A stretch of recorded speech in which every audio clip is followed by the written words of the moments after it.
인생에는 수많은 책장이 존재합니다. 어떤 장은 아프고 어떤 장은 행복합니다. 때로는 즐거운 페이지가 오래 이어질 것 같다가도 뜻하지 않은 사건 하나로 책장 넘길 준비가 되지 않았는데도 급작스레 다음 페이지로 넘어가기도 합니다. 우리는 결국 모든 장을 차례대로 넘기며 우리만의 이야기책을 완성해 가고 있지요. 여기 또 한 권의 책을 펼쳐봅니다. 오늘도 함께 그 첫 장을 넘겨볼까요? 인생 책장 시작합니다. 오늘 전해드릴 이야기는 다소 믿기 어려운 상견례 사건입니다.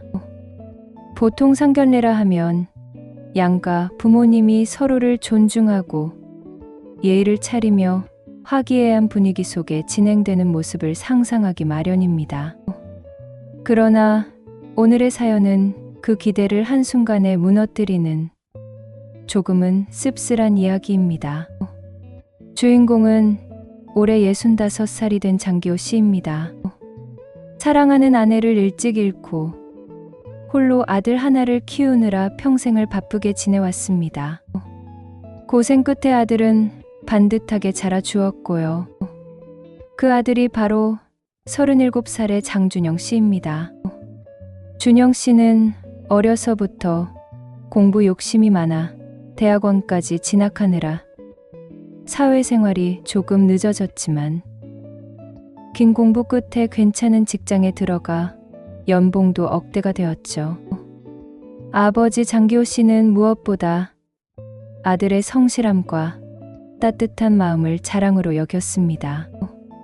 결혼은 언제쯤 하려나 라는 생각을 품고 있었는데 얼마 전 준영 씨가 결혼 얘기를 꺼냈습니다. 아버지, 저 결혼할 사람 있어요. 그 말에 장기호 씨는 놀란 마음 반, 반가운 마음 반이었습니다. 사실 내심 기다려오던 소식이기도 했거든요. 준영 씨는 상대가 간호사로 근무 중이라며 사람이 참 착하고 든든하다고 했습니다. 아들이 마땅히 괜찮은 짝을 만났다면 당연히 아버지로서 축하해 줘야지요. 하지만 기쁨과 설렘도 잠시, 예비 며느리 부모님이 다소 강경한 태도로 결혼 준비를 서두르기 시작했습니다. 예비 며느리 쪽 부모님이 일방적으로 날짜를 잡고 인천에서 상견례하자며 식당까지 정해 통보해 왔다는 것이었습니다. 주변에서 듣기로 결혼 준비는 서로 간의 상의가 가장 중요하다고 하는데 차돈되는 분들이 너무 독단적이라면 어떨까 하고 장 씨는 조금 걱정이 됐지만 그래도 싸우기보다는 맞춰주는 게 낫겠다 싶어 곧바로 동의했습니다. 정작 장기호 씨가 가장 크게 신경 썼던 것은 결혼 자금이었습니다. 부모로서 아들에게 물려줄 것이 얼마나 있을까? 살뜰히 모아둔 돈이 그래도 이럴 때 쓰라고 있는 거 아니겠나 싶었지요. 아들 준영 씨는 그래도 직장 생활하며 1억 원 정도를 모아두었다고 했고 예비 며느리는 간호사로 성실히 일한 덕에 6천만 원 정도를 모아두었다고 하더군요. 그런 소식을 들은 장기호 씨는 몇 날 며칠을 고민하다 평생 모아둔 1억 8천이 든 통장 하나를 내밀었습니다. 아버지, 이미 저 키우느라 고생 많이 하셨잖아요. 이건 안 받아도 돼요. 아들은 손사래를 치며 사양했지만 장기호 씨는 밝게 웃으며 말했습니다. 내가 너한테 뭘 더 바라겠니? 이제 내가 행복하게 잘 살아주는 게 진짜 효도야. 걱정 말고 받아라. 아들에게 조금이라도 보태주려는 마음이 절절했지만 예심 다른 한편으로는 이 돈마저 부족하면 어쩌나, 혹시나 저쪽 부모님이 더 큰 걸 요구하면 어쩌나 하는 불안도 스쳤습니다. 그래도 어떻게든 우리 준영이만 행복하다면 이 우선이었지요. 드디어 보름 뒤 상견례 날이 되었습니다. 약속된 장소는 인천의 한 식당. 장기호 씨는 그래도 첫 신사이니 정중해야 한다는 마음에 양복을 새로 맞춰 입고 모처럼 머리도 깔끔하게 손질했습니다. 그렇게 조금 들뜬 기분으로 아들과 함께 식당 문을 열고 들어가 보니 이미 도착해 있던 예비 며느리, 부모님은 뜻밖에도 운동복 같은 골프웨어 차림이었습니다. 마치 부부가 운동을 마치고 가볍게 식사하러 온 듯 전혀 격식을 차리지 않는 옷차림이었죠. 장 씨는 순간 내가 잘못 찾아온 건가 싶어 어리둥절했습니다. 그래도 마음만은 괜찮게 먹고 인사를 드렸지만 어째 분위기가 영 어색했습니다. 앉기도 전에 예비 며느리 어머니는 음료수 상자 하나를 퉁 메밀며 말했습니다. 이거 상견례 선물이에요. 뜻밖의 선물에 감사해야 할 텐데 분위기가 묘했습니다. 장기호 씨는 갑작스러운 호의인지 우원의 압박인지 헷갈리는 기분으로 얼른 사과부터 했습니다. 죄송합니다. 저희는 준비 못해서 정말 죄송합니다. 그러자 예비 며느리 어머니가 곧바로 남자가 혼자 살림하시느라 이런 걸 챙기기 힘들죠. 아내도 안 계시다면서. 라고 말하는 바람에 대화가 시작부터 불편하게 흘렀습니다. 어째 첫마디부터 이러지? 하며 당혹스러웠지만 그래도 처음 만나는 자리니까 참고 넘어갔지요. 자리에는 이미 음식이 몇 가지 깔려 있었고 예비 며느리 아버지, 그러니까 가까사돈이 술 한 병을 시켜 장기호 씨에게 건넸습니다. 한 잔 하시죠. 그래야 인사도 제대로 하지 않겠습니까? 장기호 씨는 네, 감사합니다 하고 잔을 받았지만 옆에 있던 예비 며느리 어머니 안사돈은 힐끗 보면서 타박을 줍니다. 술 마시고 아무 말 막 하지 마세요. 당신 그런 성격이니까 또 분란 일으키지 말고. 그 부부가 서로 티격태격하기 시작하니 장기호 씨와 아들은 난감해서 그저 눈치만 보게 되었죠. 처음 뵙는 자리에서 부부 싸움이라니 이게 과연 상견례가 맞나 싶어 마음이 벌써부터 불편했습니다. 그런데 그 어색함은 곧 화살이 장기호 씨 쪽으로 향했습니다. 예비 며느리 어머니가 갑자기 지금은 일 안 하신다니. 설마 나중에 애들 자녀 부부한테 손 벌릴 일은 없겠죠? 라고 묻는 겁니다. 장기호 씨는 어이가 없었지만 최대한 침착하게 답했죠. 그럴 일은 없습니다. 제가 마련해 놓은 게 있고 은퇴도 오래전에 했습니다. 하지만 그쪽은 멈추지 않고 사고로 아내를 잃은 이야기까지 굳이 끄집어내며 혹시 유전성 질환은 아니죠? 따님의 사고가 아니면 큰 병이 있었던 건가 해서. 라는 등 전혀 어울리지 않는 질문을 이어갔습니다. 정말 이게 호구 조사인지 결혼식이든 상견례든 사람 대 사람의 예의를 논하기 어려운 수준이었지요. 곧 때와는 결혼식 장소 이야기로 옮겨갔습니다. 안사돈이 결혼식은 당연히 인천에서 해야 한다고 못 박더니 아들이 조심스럽게 서울에서 하는 건 어떨지라고 한마디 거들자 어른들 말씀 중에는 낄 자리가 아니야. 버릇없이. 하고 준영 씨를 오히려 나무랐습니다.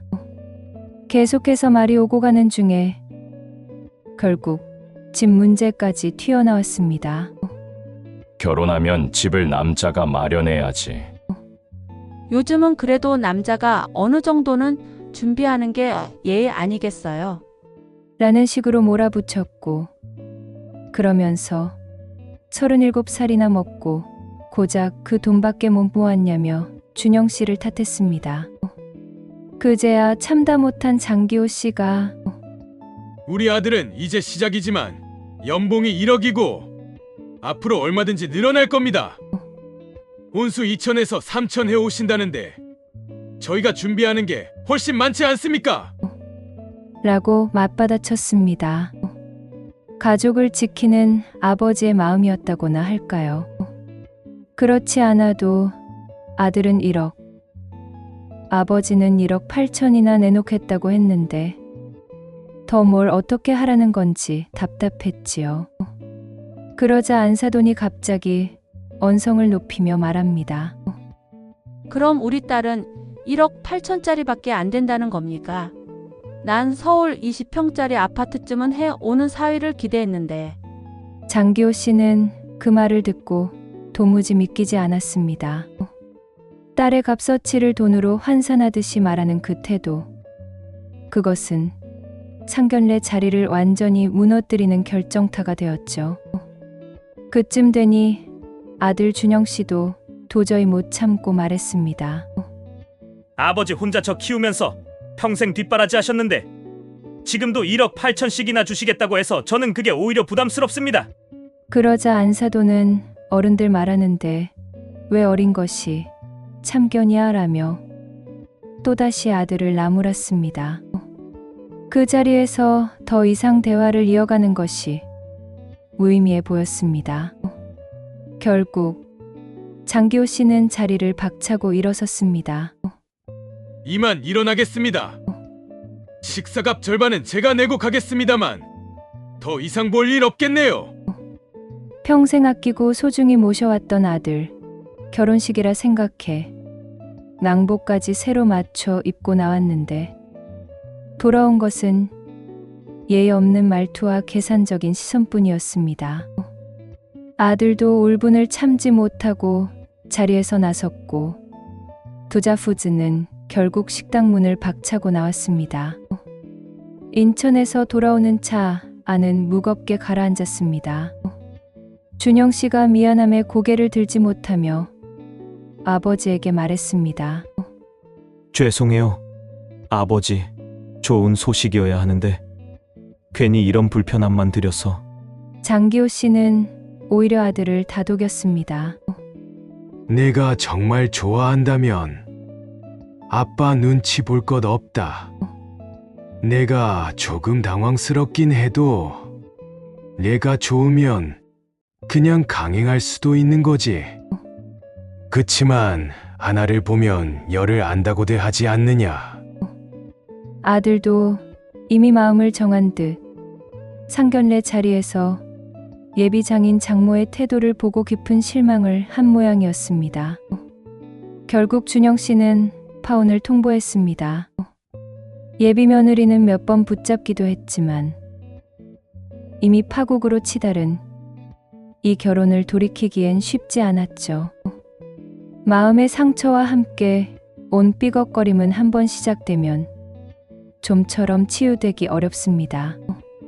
장기호 씨에게도 아쉬움이 없진 않았습니다. 늦은 나이에 손주를 볼 수 있을까 기대했던 마음이 없었다면 거짓이겠지요. 그러나 아들 행복이 우선이라는 생각이 훨씬 컸습니다.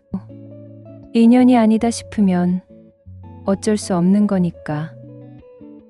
지나친 요구와 무례한 태도는 결국 시간 지나도 변하지 않을 테니까요.